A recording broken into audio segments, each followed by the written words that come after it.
Mesdames, Messieurs, bonsoir. À Soumbédioub, le SAES se radicalise dans son combat. Cher Tidiane, pour les syndicalistes de l'enseignement supérieur, la lutte contre la loi cadre sur les universités publiques continue malgré les menaces de coupure de salaire du ministre de l'enseignement supérieur, Yankhoba Seydi, et le coordonnateur du SAES. Nous l'écoutons avec Kodenya et Modou Diop. Notre AG de ce matin devait faire le bilan des 72 heures de grève et puis se prononcer également sur les perspectives et la conduite à tenir. À la fin de l'AG, à Dakar, les camarades ont unanimement demandé à ce que non seulement la grève se poursuive, mais qu'on se radicalise même, puisqu'il s'agit de se radicaliser. Et je pense que c'est ça qu'il faut pour que l'autorité comprenne que la loi là ne passera pas. Nous, notre protocole, nous n'en parlons même pas. Pour nous, c'est la loi et ce sera la loi. Très clair. Mais la loi là, qu'on l'enlève tout simplement. Ou si on ne l'enlève pas, qu'ils acceptent de venir discuter avec nous et qu'ensemble on s'accorde sur la version de cette loi-là qui cadre avec une université quelle qu'elle soit. Ils ont envoyé dans les établissements comme la notification selon laquelle il est question de bloquer ou de couper les salaires. D'accord? Alors, qu'ils coupent les salaires. Qu'ils coupent les salaires. Grève du SAES et ses conséquences, première semaine très difficile pour le commerce autour du Temple du Savoir. Oui, les gérants des petites activités au sein de l'université Cheikh Anta Diop de Dakar subissent de plein fouet les conséquences de ce mouvement d'humeur. La clientèle se fait rare. C'est un reportage signé Aminata Mbaresso et Modou Diop. Ça bouge, ça discute. Le hall de la faculté des lettres grouille de monde. Ces étudiants, la plupart en première année, vérifient leurs emplois du temps. À ma grande surprise, j'ai vu que les professeurs n'ont pas affiché de cours. Mais j'ai vu que les listes sont sorties, les listes des groupes de TD. J'ai cours de 15h à 17h. Je suis venu pour regarder est-ce qu'on fera cours ou pas. Le plan d'action du SAES a retardé certains emplois du temps. Cela a également paralysé les activités de ce gérant d'une photocopieuse. Rien ne marche actuellement. C'est à cause de la grève. Je pense que c'est à cause de la grève. Il n'y a que certaines facultés qui ont déjà commencé leur cours, comme la faculté de médecine, faculté de sciences, mais avec la grève des professeurs, tout est ralenti maintenant. Si on gagnait 100 francs, actuellement on gagne 5 francs. À la faculté des lettres et sciences humaines, l'ambiance est au rendez-vous. Étudiants comme personnel administratif vaquent à leurs occupations. Voilà, la grève des professeurs à Soumbédioub, durement ressentie dans certains établissements scolaires. La rétention des notes freine la tenue des conseils de classe. C'est le point mort. Les programmes scolaires n'avancent pas et c'est l'inquiétude, surtout chez les élèves en classe de terminale. Le reportage Fatou Bintou Konté et Modou Diop au lycée de Ouakam.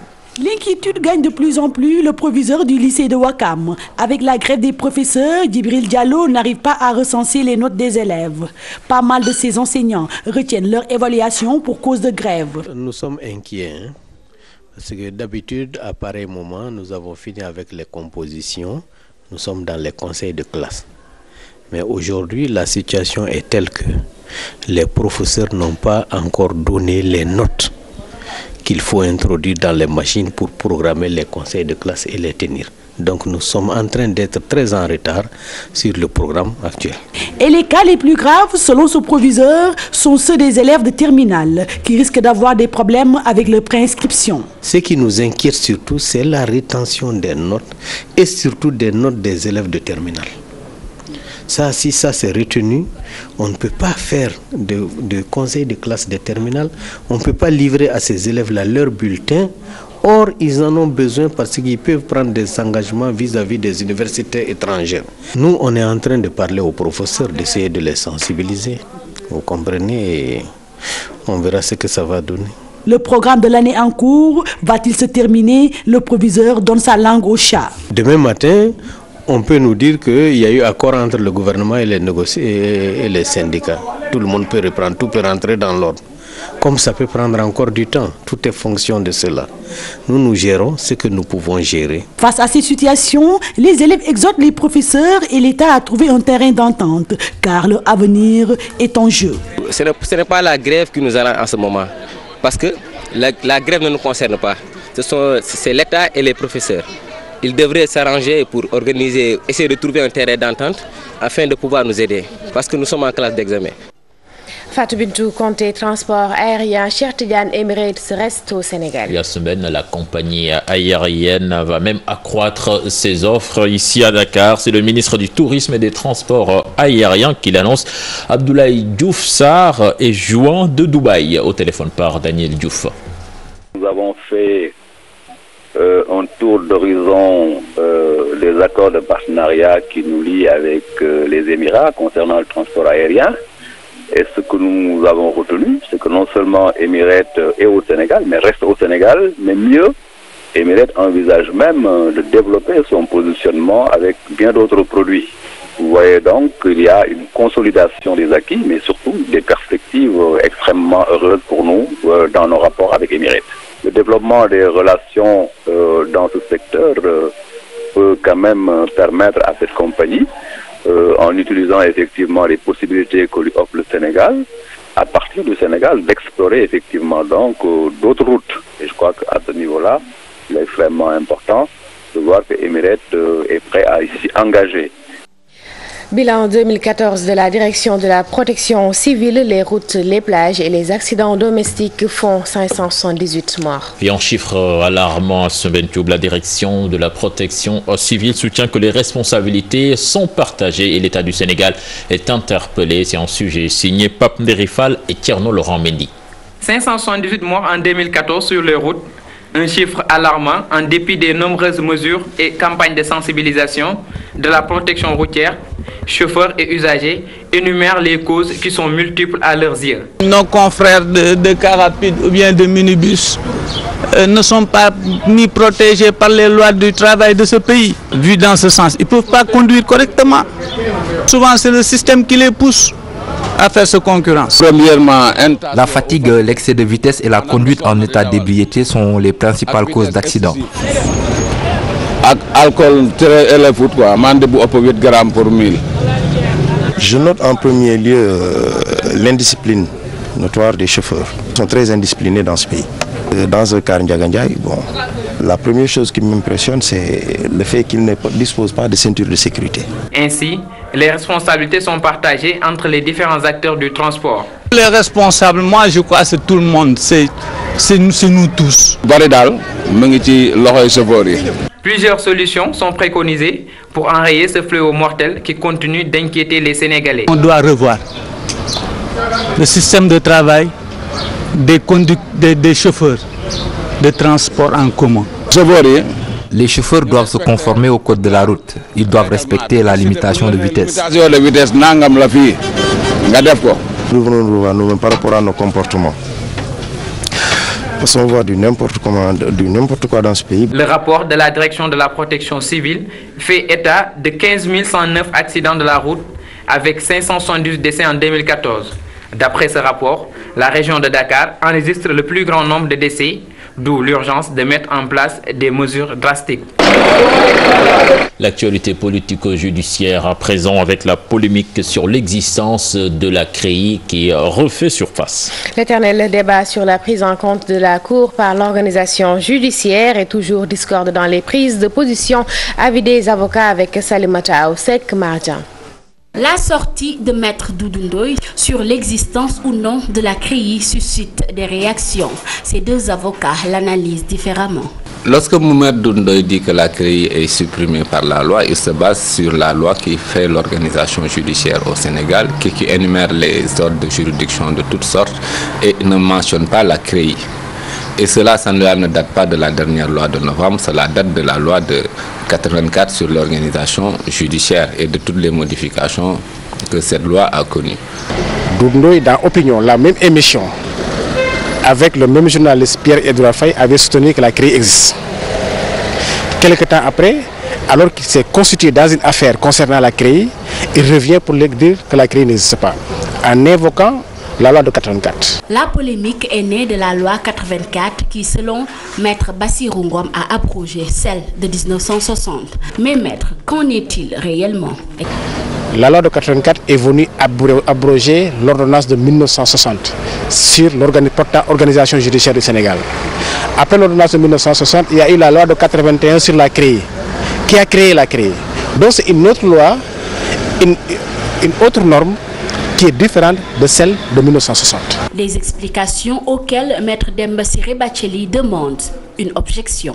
Je dis non, la CREI a été créée par une loi ordinaire et dans cette nomenclature, la loi spéciale ne veut rien dire. Ce qui existe, c'est les lois constitutionnelles, les lois organiques et les lois ordinaires.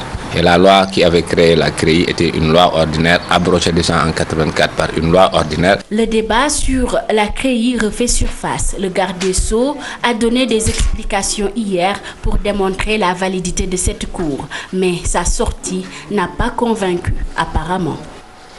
Palais de justice, certains citoyens s'y perdent faute d'orientation. Oui, à semaine, ces nombreux citoyens qui fréquentent le palais de justice souhaitent que le service d'accueil soit doté de moyens plus conséquents, même si certains notent une nette amélioration. C'est un reportage signé Maïmouna Ndiaye et Marien.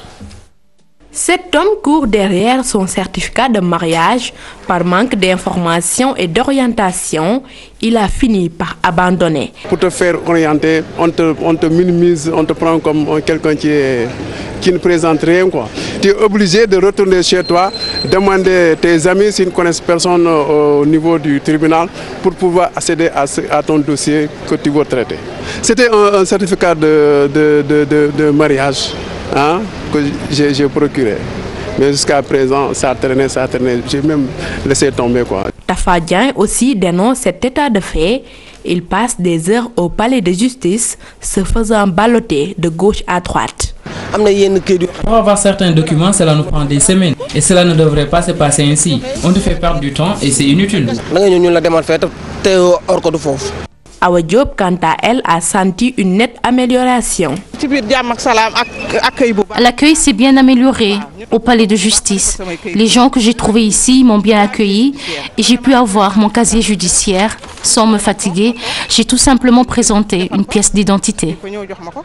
Insuffisance d'agents d'accueil, manque de collaboration.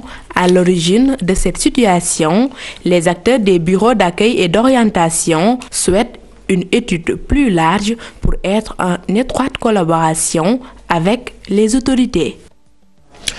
Nous reparlons de la sortie de Maître Abdoulaye Wade contre Macky Sall à Soumbédioune. La posture adoptée par le chef de l'État intrigue toujours. Silence total du côté du chef de l'État. Pas de réaction officielle ni de mesures pour répondre à l'ancien président du Sénégal. Pourquoi cette loi du silence? Quel impact sur sa vie politique et ses lendemains?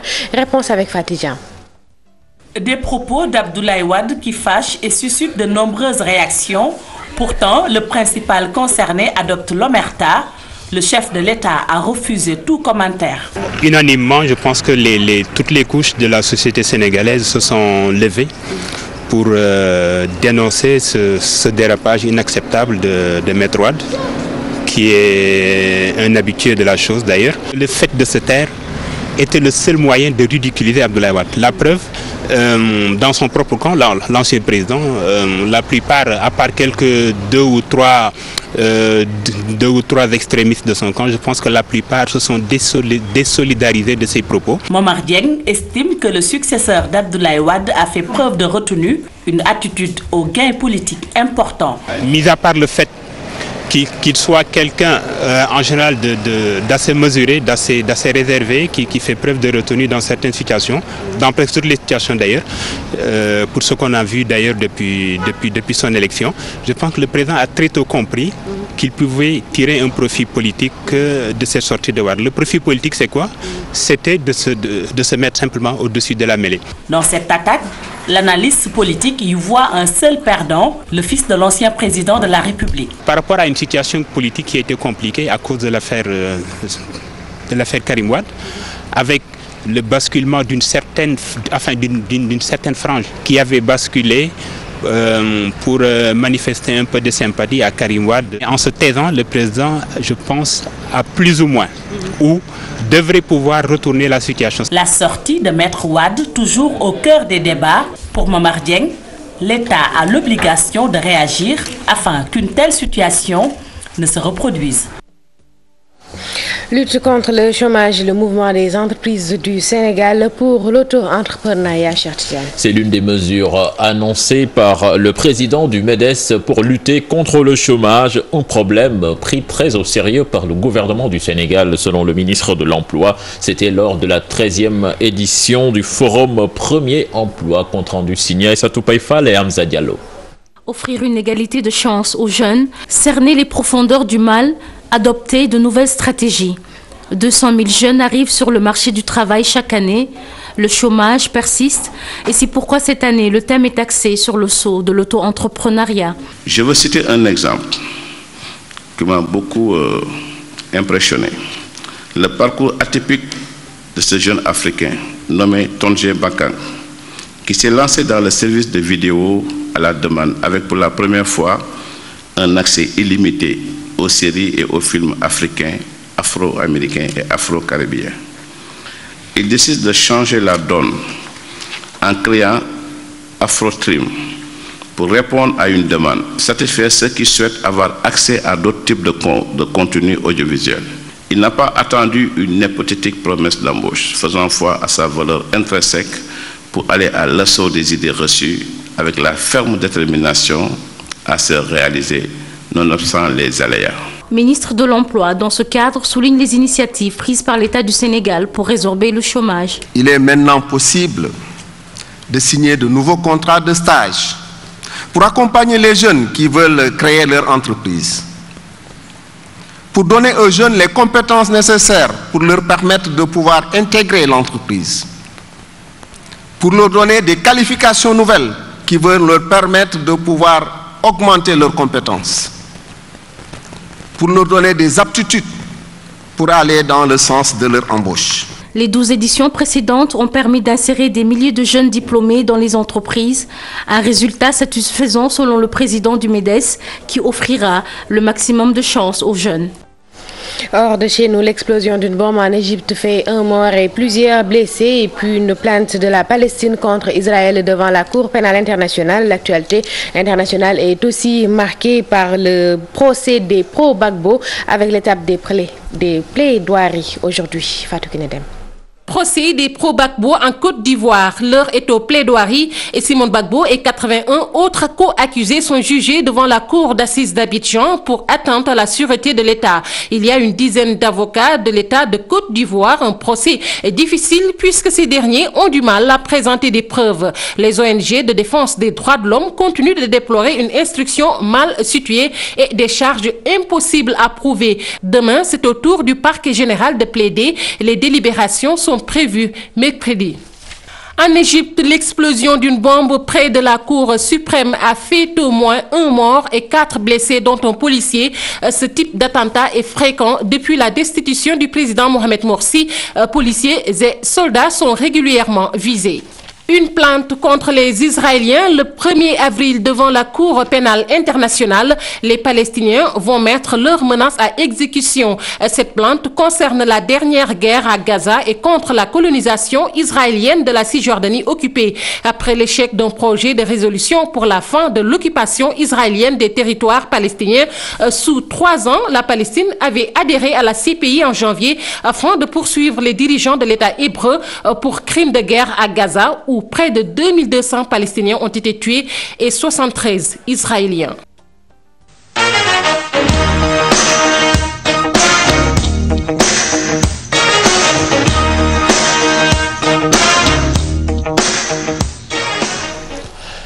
La page des sports que nous démarrons avec l'AS Pikine de retour à Dakar après sa qualification face à l'étoile filante de Ouagadougou. Les joueurs de l'AS Pikine ont été accueillis en héros par les supporters de Niary Tally, Diaraf et l'Olympique de Ngor. Dès lundi prochain, les dirigeants du club quand même vont se rendre à Alger pour préparer le terrain puisqu'ils vont rencontrer l'USM Alger. Ils ont besoin de 30 millions de francs CFA. Pape Faraning et Mardien.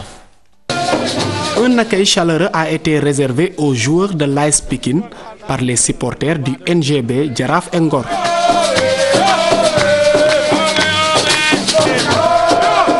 Une qualification historique de l'équipe fagnon de la banlieue, malgré les conditions de voyage difficiles, Les protégés de Alassane Dia ont pu réaliser l'exploit. Pour passer, il fallait préserver un peu l'acquis du match aller. C'était, c'est vrai, un maigre acquis, mais nous savions son importance parce que ça se joue d'abord au nombre de points.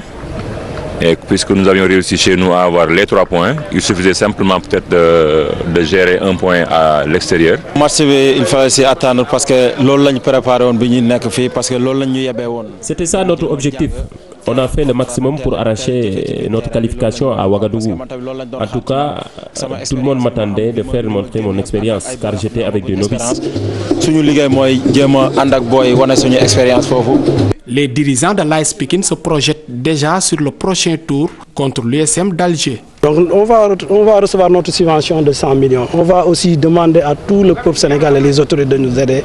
Pour réaliser une bonne opération, les dirigeants souhaitent avoir un budget de 30 millions. Moi je veux que si on joue le match samedi contre Djambar, lundi moi je me déplace avec l'entraîneur pour partir sur Alger, pour faire la réservation, pour faire toutes les nécessités qu'on puisse voyager tranquillement. Nous sommes revenus très contents et prêts encore à engager la seconde partie qui consistera à aller certainement dans 15 jours à Alger pour jouer contre l'équipe d'Algérie. Nous souhaitons vivement aussi que ce parcours continue encore très longtemps. Dès maintenant, les coéquipiers de Lamine Sarr préparent leur match de Ligue 1 sénégalaise avant de rencontrer les Algériens. Nous parlons à présent football Ligue 1 sénégalaise avec le dernier match de la 12e journée, le dernier match avant les matchs de l'AS Pikine et Ngor, les Africains. Donc le Stade de Mbour qui a battu cet après-midi le port autonome de Dakar 3-2. Donc port qui n'en finit plus de s'enfoncer en bas de tableau. Et puis les autres résultats, l'AS Douane qui perd 2-0 face au Casa Sport, le Jaraaf qui confirme son embellie, victoire 3-1 face à la Lingard de Saint-Louis, Sunéor, Diambar, un but partout, et puis Niaritali actuellement leader, Niaritali qui bat Mbour Petite Côte, 1-0. C'est parti pour le dossier.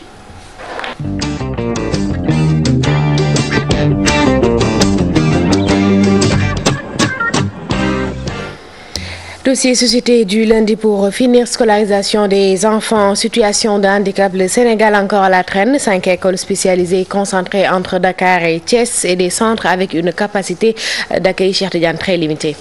Les ressources humaines qui font défaut, la prise en charge scolaire de ces enfants très chère. Le ministère de l'Éducation nationale a mis en place en 2015 un budget de 100 millions de francs CFA pour équiper les centres spécialisés et les classes inclusives. C'est un dossier signé Aminata Baresso et Younous Diatta. École Pikine 23B, un établissement public qui accueille des enfants en situation de handicap. Mamoudou Kebembaï est de ceux-là, élève en classe de CE2, ce jeune écolier est non-voyant. 205 plus 37 égale 242.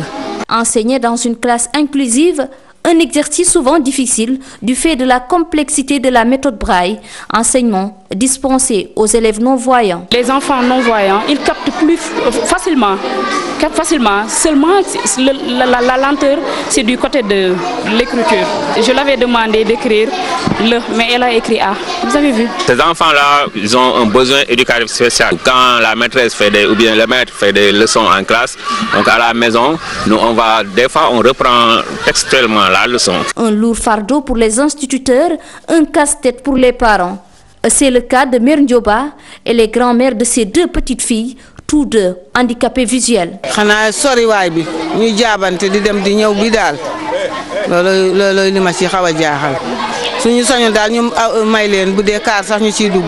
Entre manque de ressources humaines, d'équipements adéquats, la scolarisation des enfants handicapés est à la traîne. Je vous donne l'exemple du centre verbatonal de Dakar. Vous imaginez un peu pour l'ensemble des enfants sourds-muets du Sénégal, vous dites qu'on n'a que 10 places pour le préscolaire. Le centre Talibou Dabo, c'est le seul centre pour le Sénégal pour les types de handicap moteurs lourds. Et sa capacité est aussi limitée. Le matériel nous vient de l'étranger. Ça coûte excessivement cher, 2500 francs, le RAM. Mais le RAM ne dure pratiquement pas parce que c'est comme leur ardoise. Si je prends l'exemple un peu de la méthode Braille, si vous allez dans le CRFPE où on forme les enseignants de l'élémentaire, vous allez aussi à l'université au niveau des écoles doctorales, vous trouvez un peu la limite de trouver des chercheurs qui se penchent sur cette question-là. Pour la première fois, le ministère de l'Éducation nationale a instauré une ligne budgétaire particulière d'une valeur de 100 millions de francs CFA, une somme destinée à l'équipement des écoles spécialisées. Autorités gouvernementales, partenaires sociaux, bonne volonté, tous sont appelés à mieux faire pour aider ces enfants à réaliser leurs rêves.